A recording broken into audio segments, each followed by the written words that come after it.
Hello and welcome to the Business Talk. I am your host, Tolo, the inimitable one, Mutaung, and this is where we have conversations with different entrepreneurs to actually learn about their journey in business and also learn how do they have been able to ensure that they run their businesses in a sustainable way. So we are recording from Dreamstream Studios, which is a hub of creatives.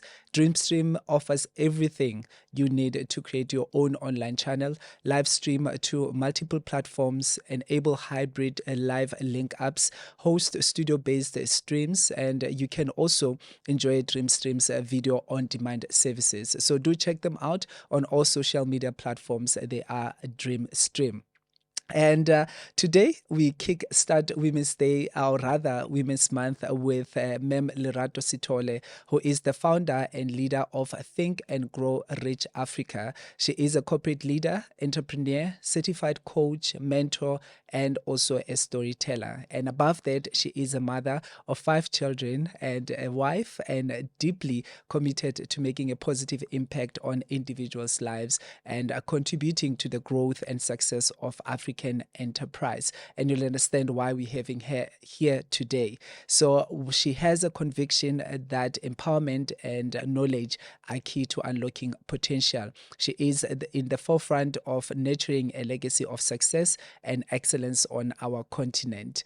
Ma'am, thank you for making time to come, and welcome. Thank you for having me. Yeah. Yeah, on this beautiful, cool weather. It is. Yeah. It is quite cool, and it keeps confusing us because one moment it gets warm and the Yeah. next is really, really cold, Yeah. and then it's cool. So yeah. But We it's a good survive it. introduction to Women's Month. When it's cool, you've got the women and the mothers, keeping you Yeah. warm and Yeah. nurturing you. It makes sense because they're naturous by Yes, nature, right? yes, Yeah. yes, yeah. That's beautiful. That's beautiful.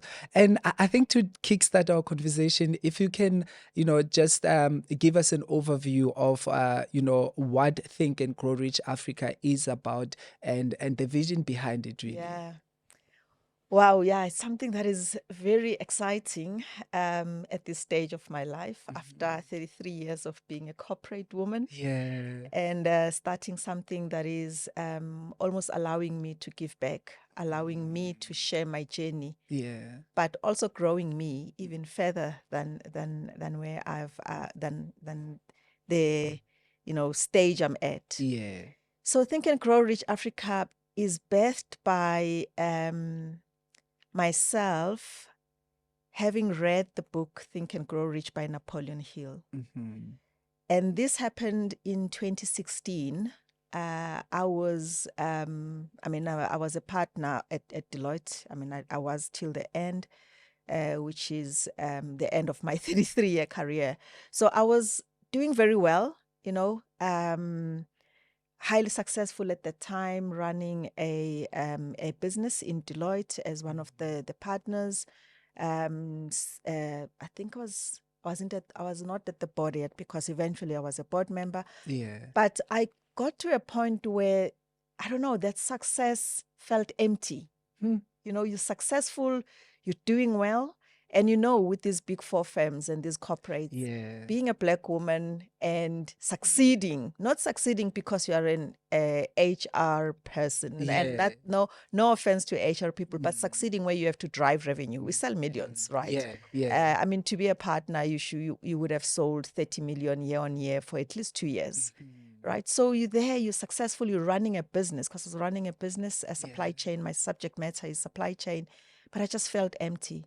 And at that time, because I was doing well, I was able to take a 3-month sabbatical. Okay. And my journey of saying I want to take a 3-month sabbatical, I thought I just need to give myself time. I wasn't sure how it's going to go. Yeah. But then I said, I want to purify myself. I want to detox. That's the word. Yeah. I want to detox body, soul, and spirit. And I started the first few weeks, cleansing my body, juice fast and all of that, which was tough, but I needed to be determined. Can imagine. And then I said, now what about my emotional self? Then I worked on my emotional self. I had some deep things that I needed to deal with emotionally. Then I also dealt with my spiritual self. So in the 3 months, I dealt with myself thoroughly. And I discovered a lot of things. I discovered that I don't know how to relax, I don't know how to rest, and I don't know how to sleep.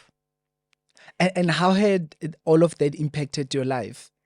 I'm a driver. I didn't even notice. Ah, I didn't notice that I can only sleep 4 hours until I had nothing to do, because you working. And this is me having worked, I don't know for how many years in those in that year. And I was a mother of 5. yeah. And I've just kind of like done it all. I don't know, somehow I've been gifted by driving, having it all at the same time, studying, being a mother, being a wife, and also was a pastor's wife at the time, driving my career all at the same time. Don't ask me how. I know you're going to ask me how.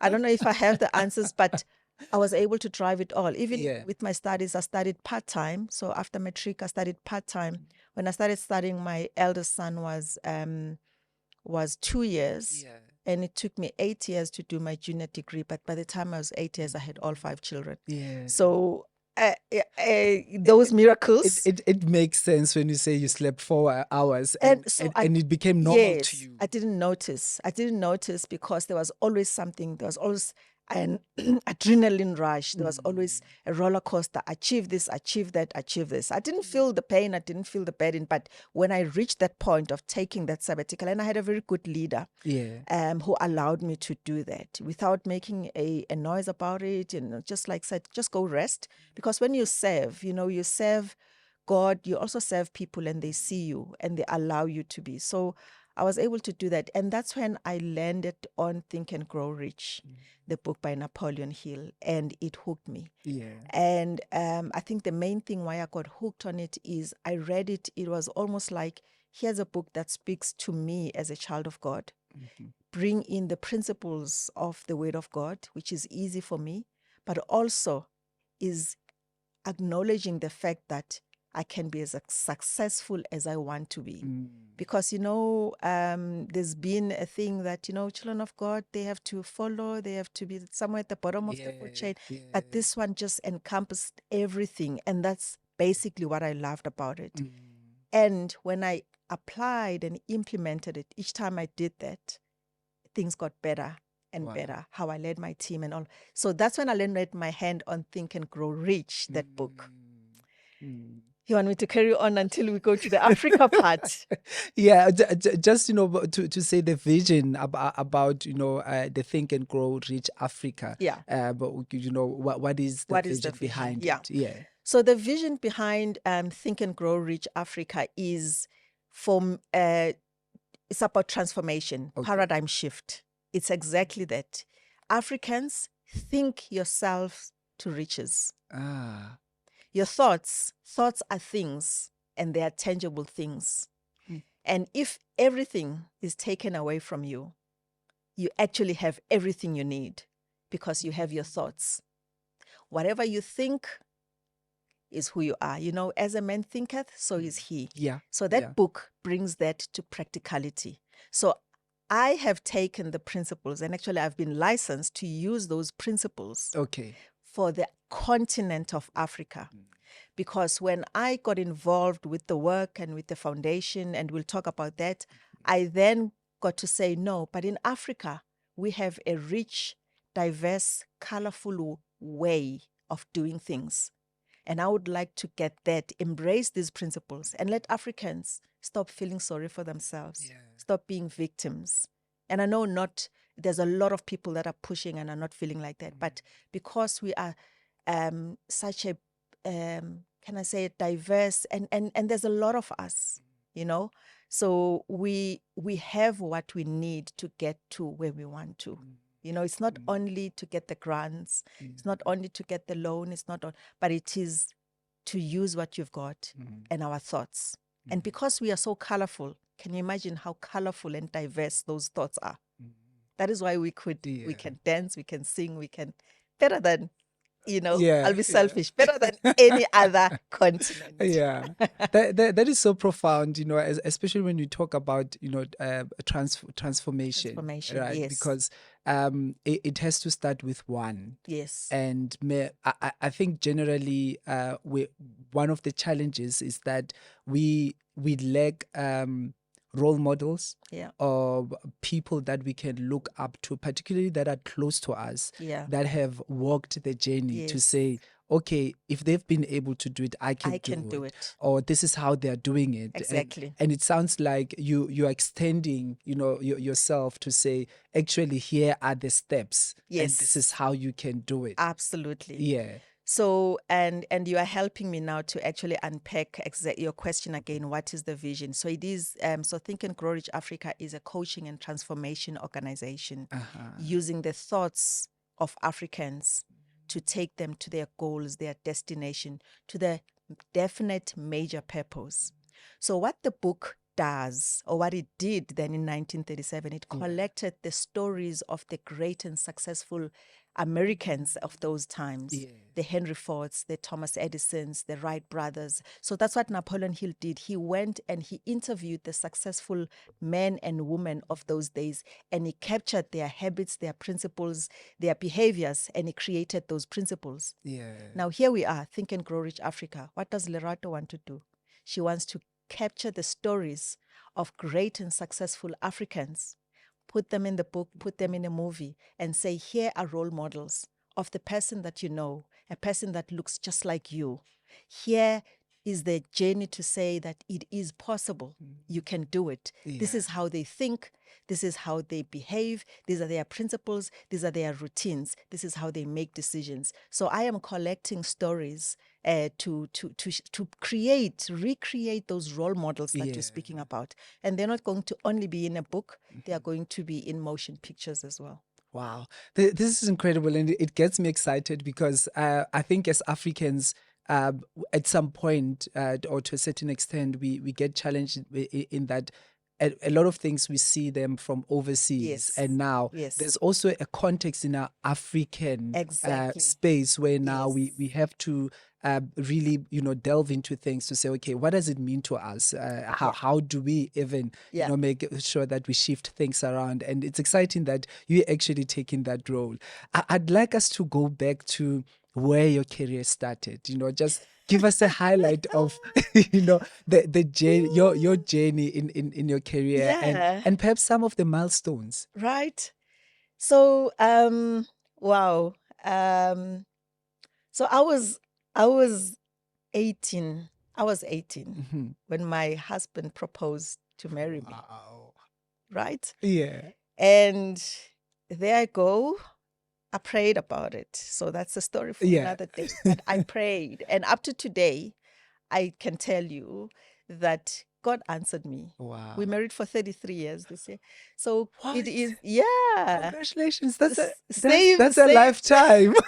That's a lifetime, right? So so at 19, 3 months before I turned 20, in May, I get married. And I mean, there was some drama, which again, a story for. But I had to make a choice between getting married and going to tertiary. Okay. Here I am. I make a choice to get married. Didn't know much how everything is going to work, but I thank God that it actually worked. Right. Yeah. Now I actually have it all: the education and the marriage and everything else. Right. So and at that time, then what did I have? I only had matric. Right. And didn't have a job, got employed at some bookkeeping, and it didn't last long. I was like I always say I'd get paid on the 35th, the 34th, the 33. You know what that means? And you get it in an envelope. There was this other time when I got paid. I think I got paid on time at that time. I can't remember. And then I got in that letter, it was like, don't come back again. Okay. No. So that was that. Yeah. Then I got another great job. I will say it a great job because at least it was stable. And I was a cleaner at a doctor's surgery. I would come in, sweep the floors, mop and all of that. And the patients, when they come in, I am there. There were other older ladies who were the administrators. So my real first job actually is I was a cleaner at a doctor's surgery with my matric at that time. And even then I was driven, I would take opportunities for the other ladies to say, during lunch, can you also teach me how to register patients? Okay. And I mean, they will call me and then they will teach me. But patients, when they're at the doctors, you clean all sorts of things. Some are allergic and behaviors and what DreamStream, a place to create yourself. Record video, music, and podcasts in our full-service studio.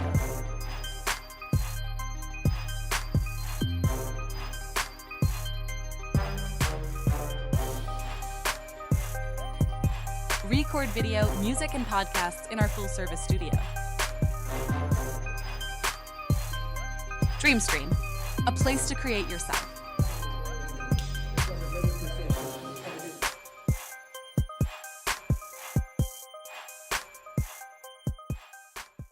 What comes out of that is something else. But I would clean. And again, there you also get paid, on the 32nd, 33rd, 35th, sometimes 36th, but you're there. 450 rands a month. My husband earns 300 rands every fortnight. He was a driver. So we don't have children. And that was the career. And then from there, I went to a good school, actually. So this is like weird. Now that I'm looking back, I'm like, yeah. I went to a good school. At that time, there were no Model Cs, right? I went to a multiracial. So it was a convent school, a Catholic school. So we only had multiracial. So in a town, you'd only have one of the kind. So my parents, afforded, they took me there. And that's why the whole getting married at matric thing was a disappointment. Like, we take you to the best school and this is what you do. Because they had a certain picture of how your life should pan out. So my uncle told me the other day, like, I got so worried. And I said, is this what you dream about? Like, when you grow up, you want to get married. Like, after all we've done. Anyway, but then because the school was good, it was actually the administrator of the school was a wife to a Pim Golby partner. It was an audit firm. Okay. Now, fast forward, Pim Golby actually became Deloitte, the same Deloitte that I became a partner at. Life happens like that. Incredible. So they then said they were looking for accounting students that were good. Now I was good at accounting. Yeah. So they said they were looking for accounting students. So they would keep her name. So my mom would go to school because my sister used to go there. It's like, there's a company. It was a brewery. I don't know, some people who were there in the 90s, National Sorghum Breweries, owned by Mohale Mahanyele at that time. Yeah. So they were looking for clerks. Mm-hmm. And then, they gave my mom the number and all of that. Then I went for the interview. And when I got there, remember I'm earning 450 as, a mop operator, operate the mop and the broom. And now they interview me, these guys, and they, I get to this interview, they like me. I'm so nervous. Yeah. And they say to me, so how much would you like to earn? And I'm thinking, 450. Actually thought maybe let me double it and say 800. I'm scared of the other 50 and see. I'm thinking on the other end, I'm thinking, this double. And then I say 800 rands. Oh, and these guys laugh. And I thought, oh my God, this is not going to work. I'm not going to get this job. I can imagine. They just laughed and they said, oh no, we're going to pay you 2,000 rands. I was like, oh, even better. 2,000 rands. What am I going to do? So much money. Oh, Lord, I started seeing the stars. I saw everything happening. I just saw all possibilities. That was my starting point of now almost like a defined career in a company, right? Yeah. And then, from there, I worked from there. And after we had our first child, I then wanted to continue with studying. Remember, now I only had matric, right? Yeah. So I wanted to continue studying, and I started thinking, I want to work for Eskom. I come from Mpumalanga. So Eskom was a company that would pay for your studies while you work. Oh. And I wanted that privilege because I needed to work. We just had our first child in 1994, and I wanted to then study at the same time. And then I say, I want to work for Eskom. Before you know it, I'm working for Eskom. And then at Eskom, I got promoted every year. I was also like revolutionary, so I'm not sure the promotions came because I deserved them or because I gave those white people a hard time. I think it's a little bit of both, but nonetheless, it worked. Yeah. Then my first role to be a manager, I was 27 years old. We had our second child then. Yeah. Then at Eskom, and from Eskom, from Mpumalanga, I came to Megawatt Park, worked there, and then I moved out of Eskom. At the time when I left, I was a head of procurement, and then, moved out of Eskom, then worked IDC, Alexander Forbes, Marion Roberts, Blue IQ, Umgeni Water, Accenture. a whole lot. Yeah. Yes, yeah. then I started moving, and the career was growing all the time. Yeah. Yeah. Yeah, incredible. And what would you say, in the journey, these were your milestones, Yeah. perhaps, if you Yeah, and again, probably take a maybe look. depending on what milestones are, but deciding to study when you've just had your first child is not, and I wasn't 25. I think I was 22 or 23 somewhere there, right? Fairly We young. were married for it was on our third year. Yes. And deciding to study at that time was the biggest thing. Was it took me 8 years to do the degree, Mm. and 8 years, 5 children later. So which means that I wrote exams and studied while I was pregnant, while having just given birth, while also so that was a thing. But I told myself that I'm pushing. But I wasn't Yeah. just studying and being a mother at the same time. I was studying, being a mother, and I was working. And even my career was progressing. Because when I graduated, I was a general manager at Tumgeni Water. Yeah. And I had, 13 years later in my marriage, and 5 children. And, even my mother said, sure, yeah, I've never seen this. So those were the things, the decision to actually say, I'm going to push on. Sometimes you really feel like giving up. And I got all my children through cesarean sections. So that was also not a very easy thing. I had 4. 4 pregnancies. The babies are twins. Yeah. So, at hospital, they actually called me. They didn't use my name. They called me Caesar number 4, because it's like you're supposed to be very sick. Yeah. Because you're getting cut the 4th time. And I was okay. And on the basis of discharge me because I'm experiencing this Caesar. Yeah, so I can manage. So studying and having children at the same time, almost wanting to give up and pushing your career, and also being present as a wife, being present as a sister and a daughter, and also being present for me. I think I did deprive some. There were some sacrifices, I can but imagine. those were the things that I needed to do. So yeah. Yeah, and you mentioned that particularly in ESCOM, there was an aspect of you that you had to be revolutionary, of course. Yeah. So when you look at your career journey, what are some of the challenges that perhaps Yeah. you can highlight that you came across and you had Right. to deal with them, and Yes. particularly as a Black Right. woman in Right. a leadership position, Yeah. that perhaps you had to deal with. Yeah. So, when ESCOM was before democracy and just after democracy, and those are the years that we lived in. Those are the years we needed to work in. And you have, first, as a Black person, you just need to show up, right? Yeah. Meetings are run in Afrikaans. Mm. Life is run in Afrikaans. Smoking policy, it's just smoke, right? Like it's just rough and tumble Sure. at that time. Yeah. Right?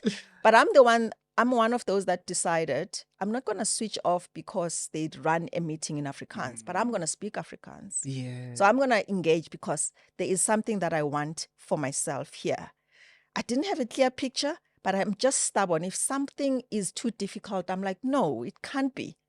I have to learn. I have to push it. So I would participate. I'd speak Afrikaans. It's in Mpumalanga, and get away with 3 or 4, 5 sentences, and you're good. Yeah. Right. But then there was also the privileges that ESCOM had, where they did some programs,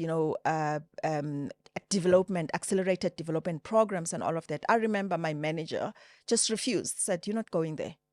Sure. And those were And the what things. would be the reasons of him Because refusing? you just, when I needed a house from ESCOM, the lady that was, white lady that was signing off for those things, just told me, Exalni and Ekvelni. So I will not give you the house, and I don't want you to give Because you the she house. just doesn't Because want. she just doesn't want to give it to you, because way. you're just Black. Right? Sure.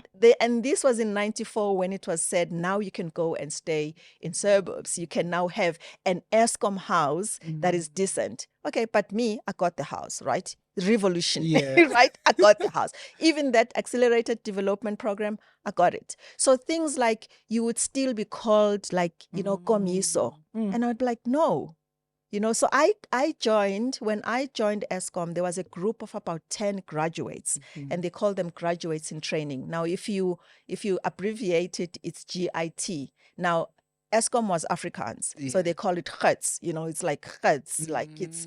And so I joined with them, so they automatically thought I was also one of the graduates. I had nothing. I didn't have the degree, but they call us all Gits. But I fought for everybody to say, why are we not doing this kind of job? So these people are graduates.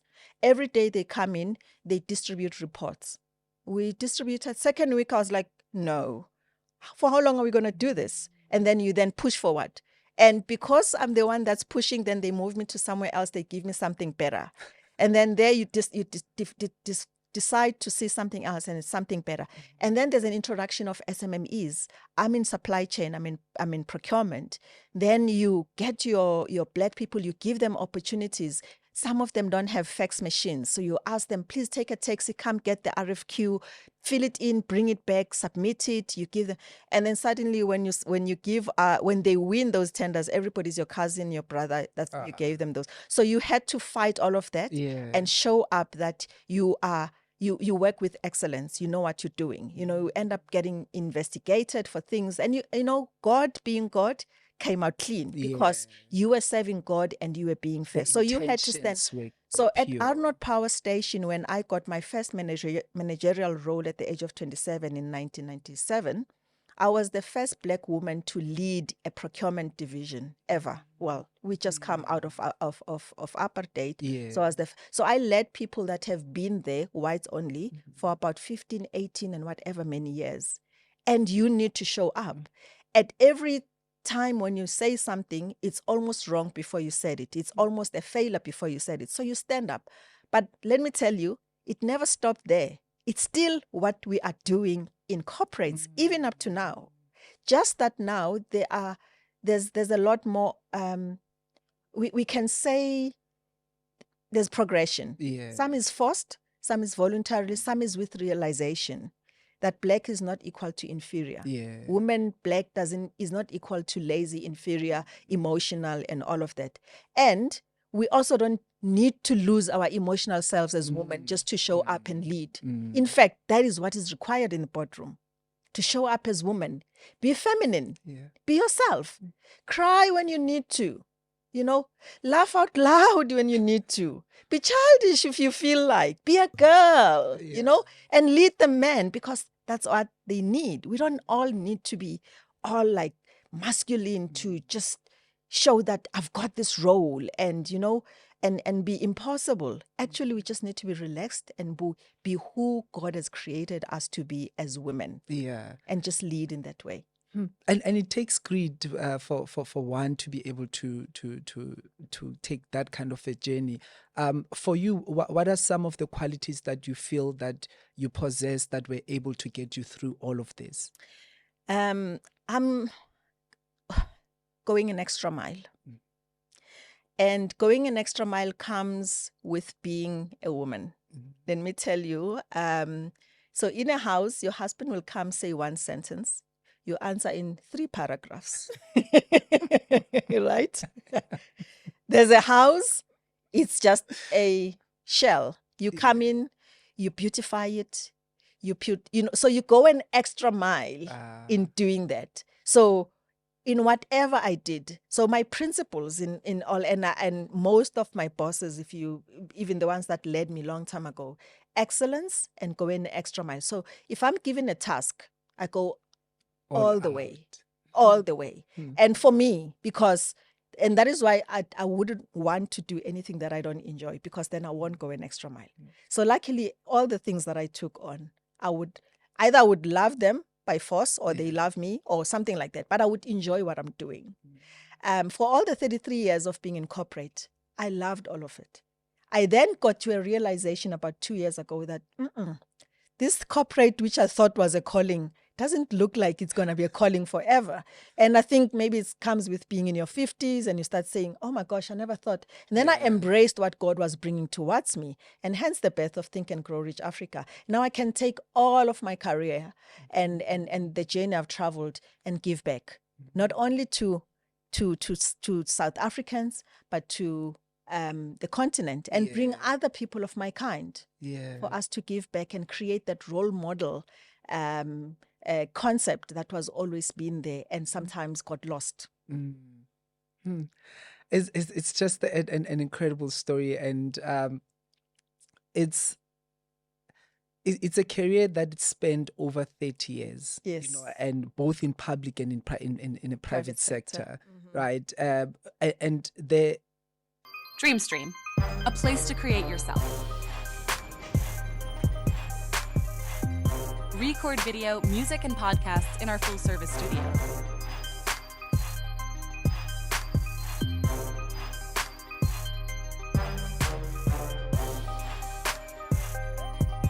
Record video, music, and podcasts in our full-service studio.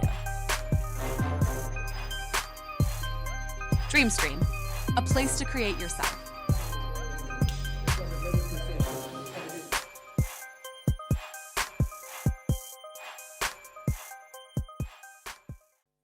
in terms of, from a leadership perspective, the key values that you'd say perhaps you consciously or intentionally made sure, that in those various spaces you contribute. Yes. What are they? It's, I think, the true meaning of leadership. Because when you are leading, you need to look back and say, who's following? Right? And people need to follow you not because they're waiting for you to promote them or give them the increase. They need to follow you because you inspire them. So I remember in Deloitte, there was a year when the business that I was leading didn't do well. And I knew I was not going to give increases. I was not going to be able to give promotions. But I went to the team and said, guys, this is where we're at. This is what is going to happen at the end of this financial year. So don't expect all of these things. But because I had delivered in the past, I've delivered in the promises that I've given them. And those that I said, I want to promote you, I have delivered on that. I didn't lose not even one person at that time. And then you get people to follow you, not because you have something to give back to them. So it's easy to really say, I follow my boss, because you're thinking, oh, if I don't, what about my bonus? What about my increase? What about my promotion? Recently, as I was going to exit in corporate, I was leading a portfolio of 1.5 billion. It was a regional portfolio for the continent, but also has a reporting line to global. I didn't lead what we call a P&L, a profit and loss or income statement. So no one would have been promoted by me or given a bonus because my role didn't allow that. But I still had people that wanted to follow me. And I think it's what I had shown over the years, by the grace of God, to say nobody comes into my presence and out of my hands and lives the same. They either live the same because they're not wanting to work on themselves. But I can tell you 80% of the people that worked with me are better, even better than me, but they are better than the way I found them, right? So I come into a person's life, that transformation. I shake, and you've got to find yourself and be the best version of yourself. So making other people better. When I lead people and I realize that this guy is so intelligent or this lady is so intelligent, I actually give them the platform, because the more they are better is the more they make me shine. So they, people who are excelling, people who are more gifted, they actually compliment me. They don't compete with me. And that's a principle that I've used. I've got partners that come from my hands that I built in Deloitte. Some of them are outside of Deloitte, some are outside of the country. I can proudly say I took the individual and I said, give me 5 years, give me 2 years. This is where we're going. And I was able to deliver. And that gives me the pride to say that you always have to look back and say, who's following, Now I see where the saying of great leaders create other leaders. It really comes from such environments. Where you create an environment that everyone can become the best versions of themselves. And I think one of the challenges we're still faced with, particularly in the leadership space, Yeah. when it comes to women, is that looking at the hierarchy, the executives, the governance level, that you still lack to see more women, Yes. in that space. What is your take in terms of improving that situation? Yeah. Women are majority, but somehow minority where they're supposed to be majority. I think we still have maybe biasness, towards looking into women. But the concepts that I want to apply, the concept that I use in Think and Grow Rich is that it is not what is outside of you that will bring the change, but it is what is inside of you that will influence the environment to be the change that you want to see. Yeah. Right? So part of why I'm doing the work that I'm doing, and the movie, which specifically speaks about mothers, moms rising, it is saying that let us stop depending on someone that will pull us up and put us in the boardroom. I sat on the board, I sat on executive, I think, and I played global roles and what have you. But I decided this is where I belong, right?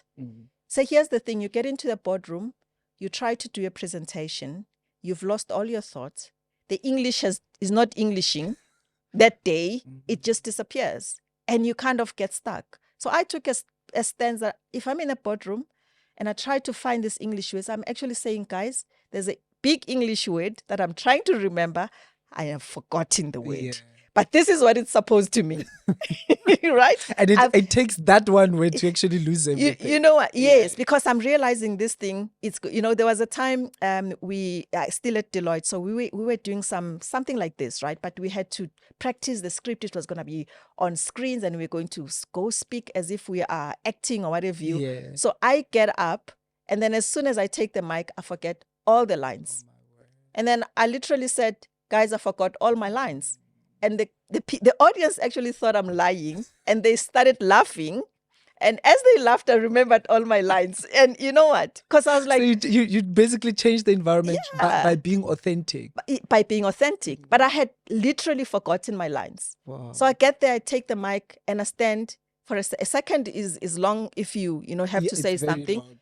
And I said, I forgot my lines. And they all laughed. And as they laughed, I remembered my lines. And I told them, I had forgotten the lines. They're like, no, you haven't. So I think we have to be comfortable with who we are, right, as women. I think we're too conscious about what we want to be and what we are not, right? So let's be present within ourselves. Let's be comfortable with who we are. Yes, you have to be proficient. Yes, you have to be prepared when you do that presentation, and show up, use your energy, and the energy comes from you loving yourself, loving the way, God had created you to be, right? Of course, don't be careless in how you eat, how you dress, just make sure you do the necessary things. But there are things that you can't actually change. If your nose is like your nose, keep your nose, love your nose, Look yourself in the mirror and say, I love this package, and just like have a conversation with God and say, I like what you did here, by the way, just FYI, I like your, you made it this works. This works, in whichever way you can describe it. When I grew up, you can see my eyes a bit big, right? When I grew up, I was teased as, big eyes and all of it. And I hated these eyes. And if I could, I would have made them smaller at that time. But hey, then I got married to this guy, and it's like, these eyes. I thought, oh my gosh, these eyes. And now I shop up like, because he tells us like, those eyes. I'm like, these eyes are a thing, right? And most of all my children actually have big eyes. So I'm like, okay, so I'm loving this. But I had to work on myself to build that confidence. We say confidence, but there are layers that either take away or bring back that confidence. And yes, there's context that takes that away. And somehow I think as women, we're too hard on ourselves. So before we want to get into a boardroom, what gets us there is we show up. But how do you show up? You are confident. You self-actualize. You love who you are. And you forgive yourself when you make mistakes. Right? And you allow yourself to make mistakes. And when you've done, you learn. Yeah. then you, yeah. Which we get to be, and this is in general, even men, that we get to be so hard on ourselves that we don't allow ourselves to make those mistakes, mistakes. and even embrace those Exactly. mistakes. Yeah. Yeah. And I also understand that your life and career journey is founded on 3 pillars, right? Which is God, your husband, and your 5 children. Yes. Right. Can you just share with us, what does that mean? So I got saved. I was 17 years when I got saved. So part of the comfort of getting married at the age of 90. Okay, that was quick, right? But Yeah. anyway, part of the confidence is I had a relationship with God, a deep one. So when I say I prayed and God said it is the right time, it is the right person, I mean it. I still, and I had proof, I had everything. My mom said, "Are you crazy?" But anyway, she's loving it now. Okay, but yeah, Understandably so, yes, yeah. and I understand at that time I would be. I mean, yeah, my daughter, and we only have one girl. My daughter is 21. Those are the babies. Our Yeah. babies are 21. So when she was 19, she said to me, "So what would you say if I get married now?" I said, "Well, I think I'll have an understanding." But God has been, listen, my life without God, I don't even know how to live it. I was 17, right? I'm 50 something now. And if you take that away, 17, I didn't know anything. So the majority of my life was having a relationship with God, not about God, Yeah. but having a relationship where I can unstrip myself. I can be, myself in the presence of God and say, "God, I've messed up. God, I was not supposed to do that. Help me. God, I'm drowning. Help me out." Have that. And that's why the book made it easy. It's not the only book, but that book made it easy for me to embrace everything and put into practice what we call faith. Yeah. Right? 5 children. One of our child died when he was 4 years. I needed God. My husband and I needed God. Our family needed God to push through, and be close. And again, it was God. For us, we got to be much closer than ever. We still are very close with the children. Yeah. So all of those things you push through. I mean, as a partner, having been a partner at Deloitte and in other places as well, I didn't take the easy route. It would be driven at, and I'm sure you'd understand, it's a sales driven environment. Those numbers are huge. Ne? I needed to pray. Yeah. When I submit that proposal, I needed to pray and believe and be, and I say believe very, very loosely, but the action of belief is what I teach in Think and Grow Rich. I've got certain courses like, how to think about what you think about, crossing the river of change, the whole transformation thing, so it's really getting into an intimate part of, and my relationship with God helps me to be a wife to my husband, right? Not a boss to my husband, because we take, my husband loves working with hands, he does our properties, not to drive a certain agenda, but to know what my role is as a wife. Yes, I'm a boss at work, but at home, I'm a wife, and I'm a mother to my children, to engage with them, to talk to them. Can never be a perfect one, but try and be. And I traveled a lot, traveled a lot. And the little time that we had, we made it quality time so that I can be present, so that I can know when they start to date, they can tell me, "Hey, mom, this is what's happening." Da, da, da, da, da. And, I can kind of like be in the loop, which is fun when you become the friend that can be spoken to. So that's my pillar. And it was inspired by the fact that my mom and dad were not married. And I had said, this thing is not working, man, and I'm sure it works for others. But as a child, I realized that it's not working. And I thought, I don't want to have it like this. I said, "God, help me." And I had a conversation with God that I want a family. I love being a wife. I love being a mother. I love being a career woman. Now I'm a businesswoman. Now I'm going to give back. We're in an empty nest. All of them are gone. So we now have time. You're back to where you started. We are dating in a nice way. Yeah. Yes. Incredible. And you've spearheaded, the production of a film now titled Mom's Rising. Mom's Rising. Can you tell us about it? Mom's Rising is amazing, right? So it came again as me being part of the Napoleon Hill, kind of, I still was just reading the book. At that time, it was me reading the book, loving the book, following the foundation. And in 2019... Dreamstream, a place to create yourself. Record video, music, and podcasts in our full-service studio.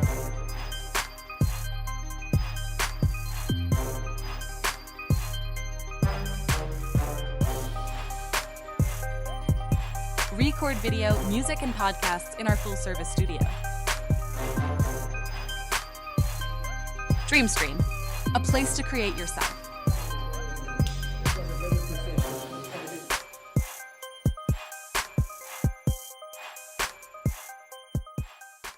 2018-19, they released the movie, Think and Grow Rich, the movie. And 2020, during lockdown, they said, hey, do you have mothers out there that have lived according to the principles? Write us this book. Write us a story about, how you've used the principles of the book. Okay. So I wrote my story, but the part that I didn't really pay attention to is that we want to make a movie. And I thought, okay, I'm going to write my story, but the movie part, I am not sure, because I'm just a partner. I'm doing my thing. Movies, no. That's another. But we in lockdown. I have nothing to do. It was a Saturday morning. I'm lazy to get out of bed. My husband is sleeping there, and I'm thinking, okay, let me just type. And I just wrote my story. I wrote my story, sent it through. And a month or so, they come back, they're like, oh, we like your story, but there's thousands of stories that we've got. I'm like, okay, first of all, you're saying you like my story. Never mind. The thousands, even if it stops here, the thing is you read and you like my story. That's okay. That's what counts. That's fine. Then they start communicating, send us another one, and then I send another one. They shortlist to hundreds, and what have you, I end up being in the top 12, or the shortlisted 12. Okay. So one of the 12 mothers across the globe that are featuring in the movie, I'm one of them, okay. Right? It's a docu movie. Yeah. So it's got us who are doing the documentary part, and other parts are being acted. So And this thing gets serious. Now they've got writer stories, storytellers, cinematographers, script writers, the stuff. So now you realize that it's I'm like, goodness, this thing is serious. Me, movie, whatever you, fly to Hollywood, we get there, and I'm not even sure that is this going to happen. Shoot the movie, come back. And because it's part of now I'm now into this Napoleon Hill thing now. And then the first thing I did when I got to meet the director, I said, how many Africans are in this? And he said, you're the only one. I said, but can we not have this thing that we're doing here in an African context? Because our context, our continent is different, is diverse, and we want to tell stories in the context. Can you think about it? He said, he'll think about it. 18 months, well, I think between 16 and 18 months later, calls me and I said, are you keen? I said, I'm keen. And then I get the license, Think and Grow Rich Africa. Wow. To run movies that are about those stories that I'm going to gather in the continent, and tell the stories, use that medium to communicate. And the so what after the story is the courses that I offer, the coaching courses that I offer, bringing other experts to mentor, putting people into a transformation journey where if they don't have anything else and have their thoughts, that's all they need. Sure. This is incredible. This is incredible, because for me then it's a beginning of a chapter where now you're going to change many lives in generations to come. Yes. And that's it. And so my mission is to impact 140 million Africans, and that's 10% of our 1.4 billion population. Yeah. So these stories are going to be told in all the languages, or all the possible languages that I can get into. And there is no need for a Swahili person to speak English if they don't want to. They're going to say it in Swahili. Yeah. I spoke to the foundation. I said, that's how we're going to do it. Subtitles will be at the bottom. If we go to Morocco or Congo, they speak French, or whatever the language is, subtitles at the bottom. As colorful as they want to be, as any other way. So even when I did Mom's Rising, I said, don't ask me to say water. I'm going to say water because it is water. Yeah. That's how we say it in Africa. And I want to say it like that. And they said, cool, that's how we're going to do it. So I want us to be as authentic and love who we are. We are not better because we get some allocation of funds from some country or what have you. We are better because we've been created to be better. Let's Yeah. embrace that betterness that God has given us. Yes, God has given us a certain portion. It might not be the same as how people from the UK are, who are, but it is the same as how Africans are. And we must do it the same way, right? Dance it the same way, sing it the same way, live it the same way, walk it the same way. Let's not change any part of it. And then start working to change our thoughts and not change all the other things. Because they're already done, they're given, they're a gift. Use those, change the thoughts and the minds. And having a history of coming from apartheid, colonization, and all of that, there's a DNA that has been passed on from generation to generation to us, but it was not our original DNA. But it came through because of the oppressions that we've been. And Think and Grow Rich is about to unhook that, throw it away, take us to our original self that we were created to be, before we were oppressed by anybody. Before anybody told us that we are better, light-skinned or darker-skinned or whatever, before they told us we're not good enough the way that we are. No, we're going to show up as we are. And we're going to be rich. And riches is not only financial. It's definitely financial, but not only financial. Because in a season that you're at, your rich could be your family, could be your child, could be, could be your health. Could be your health. Right. So at any given season, be rich. Think health, grow healthy, be rich as a healthy person. Have a health consciousness if it's about health. It's about losing your body, it's about doing this and that. So so all the courses that are related to the book that I offer, they help people to transform. Okay. Yeah. Sure.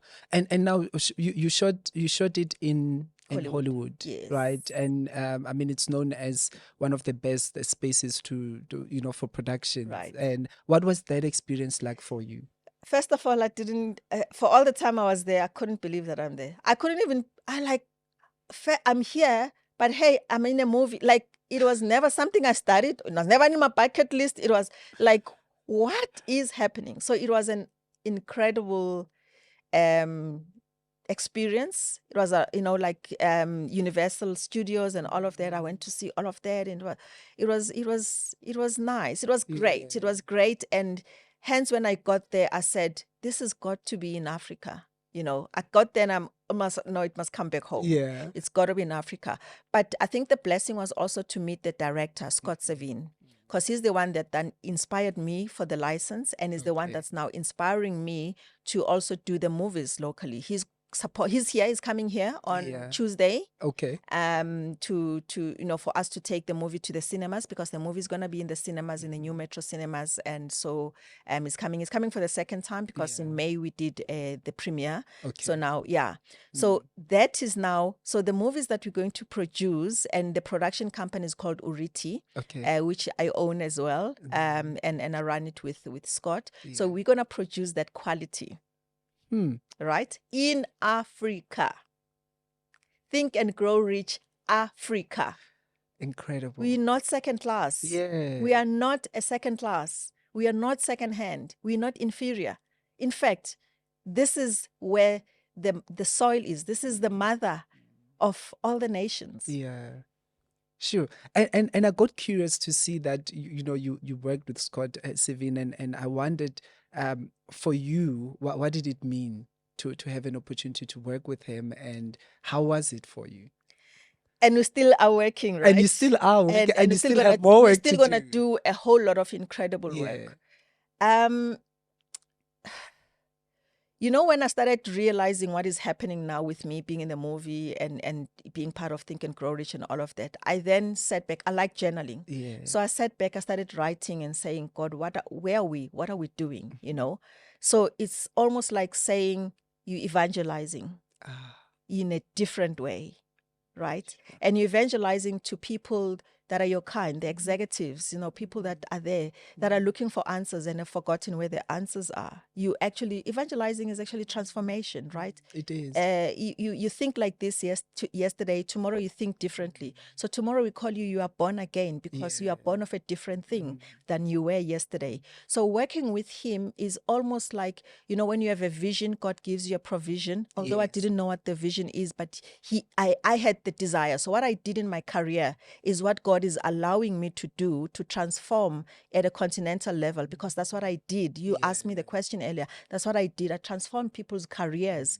And God trusted me with those little and trusted me with more. And now he's trusting me with the continent. And now I have, and the beautiful thing is that Scott himself is he's an American, but listen, he's called for this thing. He had Africa in his bucket list. And when we showed up, he just knew that we're going to be able to. So for me, it is a fulfillment of my purpose, and that is ongoing. And God showing up and saying, I will make it possible. Don't worry how it's done, because that's what I do as God. I make it possible to be done. So it is to be able to bring in the impossible to Africans. So one of the things we're going to do with Scott is he's going to be training cinematographers, producers, directors here in Africa. Not to say we've got inferior, but he's going to give them the level that they use in Hollywood. So he is actually going to do more work with me in Oriti than it does in Hollywood. And this is a guy that traveled with the Jim Carreys and did a whole lot of things. I mean, he did his whole career of 25 years has been there. So bringing it here is part of who I am, to bring in something in white spaces. My son owns a company called White Space, and I gave him that name because I said, if it's white, you give life to it. You put something because it's empty. And then you come in, you bring in something. So again, those 140 million people, some of them will be the creatives that are doing Hollywood standard because we're going to bring that. So it is humbling. Yeah, it's humbling to be trusted with so much. And I'm going to meet other people who are trusted to do other things in the continent. And together, if we are faithful to what we have been called to do, the sky is not even the limit. That's true. That's true. And I understand that it premiered on the 11th of May this year. Day before Mother's Day. Oh, yeah. Yes. So that was strategic as planned. well. Yeah, exactly. Yeah, it was planned. Incredible. And you just mentioned that now there's going to be a screening that is coming soon. Can you share with the listeners and viewers? Yeah, the screening will be on the 9th of August. Again, very strategic. Yeah. Strategic in a way. I mean, God is doing his thing in this thing. So it's going to be releasing on the 9th of August, which is Women's Day. So it comes out, it releases. It's going to release on in 4 cinemas, NuMetro Cinemas, Hyde Park, Menlyn, Palito in Durban, and Canal Walk. Okay. And it will be running for 7 days. The show, I think it's both the 5 p.m. and 8 p.m. show, 5 p.m. and 8 p.m. On the 9th of May, we have a VIP experience at Hyde Park. So there, you kind of dress up, African touch, black tie. And we're going to have conversations with other mothers that are, from different angles. I've got a doctor, neurologist. I've got a doctor PhD who does design thinking. I've got an author. I've got also a businesswoman there. So we are going to have these conversations that comes from what is in the movie. And that exactly like what you and I are having. Yes. Again, starting the journey of empowering, starting the journey of equipping those who will be listening. So it is really to celebrate the spirit of motherhood, the spirit of women, and mothers, the emphasis on mothers. And yeah, that's where. So the tickets are available at NuMetro website for all the other shows, but the VIP, the tickets are available on Think and Grow Rich website. Okay. www.thinkandgrowrich.com. thinkgrowrich.africa. Africa. So they can buy the tickets for the 9th. Yeah. And the rest can be found on NuMetro. There will be days. On the 10th, I'll be in Cape Town, so we're going to have conversations. It's not going to be a premiere, but after the screening, there'll be a conversation. Okay. On the 12th, Durban, and on the 14th in Menlyn. In Menlyn. Okay, incredible. So you will be then moving around the country I will be moving to around. make sure that you keep the conversation Yes, going. yes. Yeah. I'll be moving around to keep those conversations. The movie will be playing on all the other days, but on the 10th, then I'll be there, and there'll be a conversation in Canal Walk, in Balito on the 12th, Yeah. and then in Menlyn Park on the 14th, because we would have done Hyde Park. Yes. Incredible. Ma'am Lerato Sithole, thank you so much for coming Thank through you for having and me. sharing so much. For me, it's been inspiring. It's been challenging. It's been empowering as well. Yeah. And I wish you all the best in this Thank journey. you. May God keep protecting you, keep Yes, guiding you, keep amen. giving you the wisdom that you need, and bring you all the resources you need, Yes, to yes. make this happen. Yes. And we'll definitely be following and supporting you in best ways that we can. Thank you very much. We're blessed as a country, as a continent, to have somebody like you. So we appreciate you, and happy Women's Month. Thank you very, very much. And thank you for having me. Thank you to the listeners too. Yeah. And looking forward to really embarking on this transformation journey. Yeah. And we all have what it takes. Yeah, it's been a to be great the pleasure. best. Yes. Yeah. Thank you. Thank you for your time. Yeah. And this is how we actually wrapping it up today. Until the next time, you've heard from Mem Lerato Sithole. You can get information on their website. So make sure that you do and let others know. It is Think and Grow Rich Africa. So do check it out and let us know. Let others know about it, because such we cannot keep to ourselves, but only to share.